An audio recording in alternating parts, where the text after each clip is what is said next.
Bismillahirrahmanirrahim. Assalamualaikum warahmatullahi wabarakatuh. Bertemu lagi dengan saya, bertemu lagi di channel saya ini. Saya mohon semuanya untuk membantu untuk mengembangkan channel saya ini dengan cara subscribe dan like sebanyak-banyaknya. Dan untuk pembahasan selanjutnya saya akan membahas hama berupa sundep. Sundep ini adalah cikal bakal dari beluk yang berupa seperti ini. Biasanya ada salah satu bagian padi ini ngelinting seperti ini namanya sundep. Nah, ini ciri-cirinya seberapa ketika kita cabut di sini. Di sini ada potongan. Ini potongan bekas gigitan uletnya. Uletnya ini dari kaper. Biasanya kaper itu bertelur menetas, dan setelah menetas dia akan masuk ke bagian-bagian tanaman dan memotong.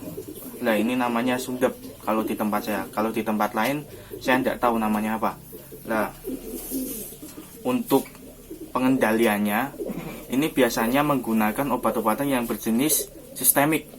Nah, yang seperti saya jelaskan di video kemarin, kalau untuk sistemik itu adalah dia akan diserap oleh tanaman terlebih dahulu.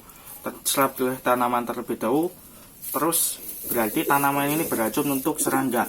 Setelah tanaman ini beracun, ketika ada serangga yang masuk, yang kita maksudkan ini ulat sundep itu masuk ke dalam ke dalam batang, dia akan menggigit dan memakan batang ini. Dia akan mati karena apa? Karena satu, tumbuhan ini beracun karena sudah kita semprot dengan obat-obatan sistemik.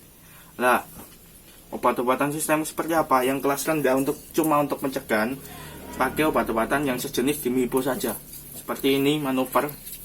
Manuver ini juga baik. Atau kalau jenis yang lainnya bisa menggunakan spontan, bisa menggunakan landep atau apa itu, saya lupa jenisnya. Itu bisa, itu juga sistemik.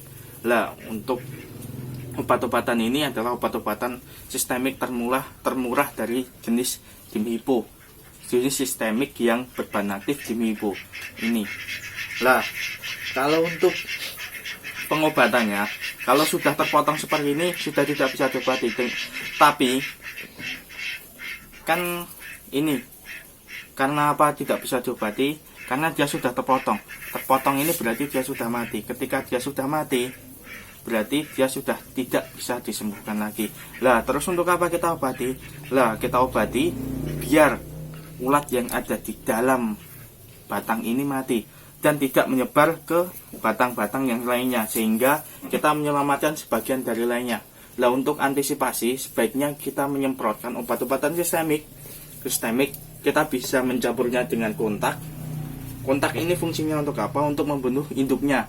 Induknya itu seperti kaper dan sejenis walang-walang yang ada di situ. Biasanya hama pengganggu yang kita harus membasminya dengan segera. Kalau kaper tidak dibasmi dengan segera, tidak dibunuh dengan segera, nanti akan menghasilkan ulat itu tadi, dan ulat itu akan menghasilkan sundep seperti yang di sini tadi. Untuk penyemprotan ini dicampur saja. Untuk dosisnya biasanya kalau untuk obat-obatan kontak rata-rata cuma 20 ml per satu tangki, 16 sampai 20 ml per satu tangki.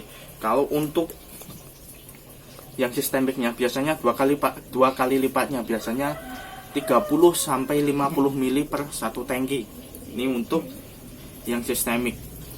Nah, dengan penyemprotan interval yang pendek, kisaran antara 1 minggu sampai 2 minggu, itu insya Allah nanti tidak akan terjadi serangan hama. Dan cukup sekian penjelasan dari saya. Terus bantu like dan subscribe channel saya ini. Terima kasih. Wassalamualaikum warahmatullahi wabarakatuh.